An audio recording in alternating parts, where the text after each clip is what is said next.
Hey folks, Mike Dell here, and in today's video, I want to talk a little bit about what I do offline.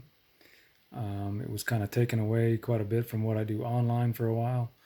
I kind of balanced things out a little bit. It's still kind of distracting from it a little bit, just because I'm still kind of learning. I've learned a ton of stuff. There was a lot of research I did, stuff like that. But gotten to the point where I kind of good with what I'm doing at the moment. There's still some things I want to look into some more, but moving forward, I'll take that step by step as I go, basically. But what I do offline is considered ride sharing. So I basically a taxi cab driver, but for Uber and for Lyft. Yes, I drive for both. Doubles your chances of getting a ride faster. It took me some time to work up to that. I started off with just Uber, just to get the feel of things and to learn the ropes and to figure things out. And then later on, I added Lyft to it, just because I didn't want to try to juggle everything in the beginning and overwhelm myself trying to keep up with it and just make it a little smoother process. Basically, working with one app at a time, but working with the two is pretty easy. I just turn them both on when I start, and as I get rides, I turn the other one off and keep the other one on. When I stop, I turn the other one back on and keep on going and just keep continually getting rides and pretty much stay busy all day long. Where I live, I'm lucky because there's literally millions of people here. I drive basically in three different counties. Um, I don't know how other people do necessarily, but this is a big area, and I live in South Florida, and literally there's probably like 5 million people between the three different counties. So there's a huge pool of people to work with doing these things. But just to go over a little bit of what I got into because of studying and researching and doing everything besides just jumping in a car and start driving, turn the app on, and start driving. You have to learn what kind of car you can have, what the rules are between it and stuff like that, which is pretty easy. Um, I had to study into how long I could work, what hours I should be working, depending on what day of the week it is. Not pushing too far. I could work up to 12-hour stretches. I think that's too long, really. I really don't. I've only ever done a 12-hour stretch once, and I was dead tired at the end of it. So it's like taking a super long road trip uh, by doing something like that. You're still working, you're still doing stuff, and it kind of does wear you out. But through all the research I've done, I got hours and hours of watching videos, looking up things online to learn different things. Technology is a beautiful thing. My phone pretty much handles everything. I found out taxes information, saving receipts on things, buying gas, stuff like that. There's tracking your mileage. There's technology to help with a lot of this stuff. There's a app called Mile IQ that I use that automatically turns on when I start driving on my phone, and it tracks my mileage basically. And then when I stop driving, it shuts off shortly after I stop driving. So it basically does it automated all by itself. I can go in if I'm doing personal driving and switch to personal driving within the app, where I can switch it on to business driving, whichever I may be doing, so that it accurately tracks for tax purposes what my mileage is and what I'm doing. So that's basically automated. I don't have to deal with it, so that I get the tax breaks off of that.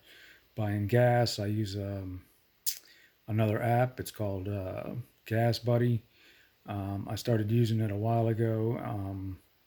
Basically, it'll pull up all the gas stations in your area and show you prices so that you can go and find the cheapest gas, because you want to save every dime you can. This is a business. This isn't a job necessarily. So you want to treat it like a business and cut costs where you can, and do what you can to save as much money as you can. I recently added the Gas Buddy gas card to it, which hooks directly to your bank. So basically, once you find the gas station in the app, you click on the gas station, you go for the promotion on it, and then you go to that. You got 4 hours to go to that gas station and use your Gas Buddy card to pay for the gas. And when you do that, you save an extra 4 cents a gallon. Um, that in the end of the year, when you're doing a driving business and you're spending gas almost every day, that's huge. The savings you're going to do is huge. 30, 40 cents may not sound like a lot of money up front, but if you do that 4 or 5 days a week, 52 weeks a year, you're looking at a pretty good chunk of change. It's a lot of money. I did a lot of other research on other stuff. Ended up with this tablet. This was completely free. I don't own it. It does belong to the company still. A company called Octopus. The website is Play Octopus. Basically, it gives the passengers some trivia games and stuff like that to play, and it's completely free. It doesn't cost me anything. It has its own data package that comes along with it. It's powered through Sprint.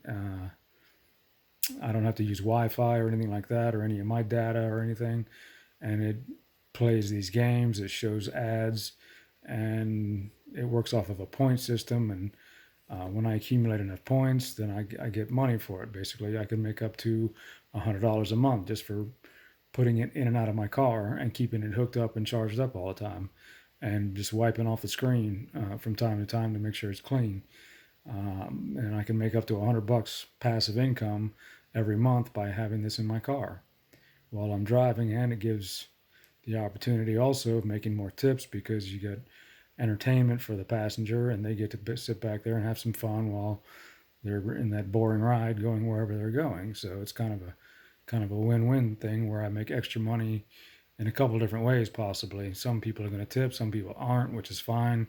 I don't rely on tips, so when I get them, that's just an extra bonus. But having that extra added feature in there boosts the ability to get that basically, and keeps your rating up because people are happier with the ride because you want as much 5-star ratings as you could possibly get, so you look better and you can get better money.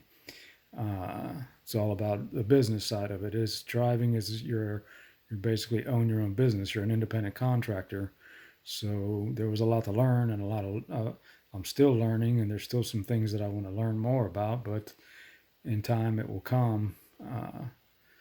There's also the danger element of it, what insurance you have to have, stuff like that. I had to look into. I figured all that out. Then there's the ups and downsides. You never know if you're going to have a great day, a good day, a bad day, but it all balances out in the end. But then recently I just crashed my car, ended up having to replace it, so I was out of work. Um, there's it's not a perfect world out there, but I like it a lot better than what I was doing. I worked in kitchens for over 30 years, and the stress factor in a kitchen, I don't know, they glamorize it a lot on TV, but it's very stressful, hot, hard work compared to sitting in a car that's AC or heated or air controlled in some way, listening to music, talking to people, and just driving around relaxed. I don't get stressed out because I got to be in a car anyway, so I really don't hurry in traffic. I get a little annoyed by people doing stupid stuff around you, but it's no worse than working any other job where people are doing stupid stuff. So the stress level is like minute compared to what it was when I was working in the kitchen. So it's a win all the way around. And I got kind of forced into this because of the whole COVID-19 pandemic thing with a lockdown, where I was working closed. So I ended up using my car to make my own living. And then I now just decided that I don't want to work for anybody anymore, and I'm going to continue working for myself. Um, Now that most of the studying part is behind me, the learning curve is behind me. I've been doing much better with the money. I make really good money doing it.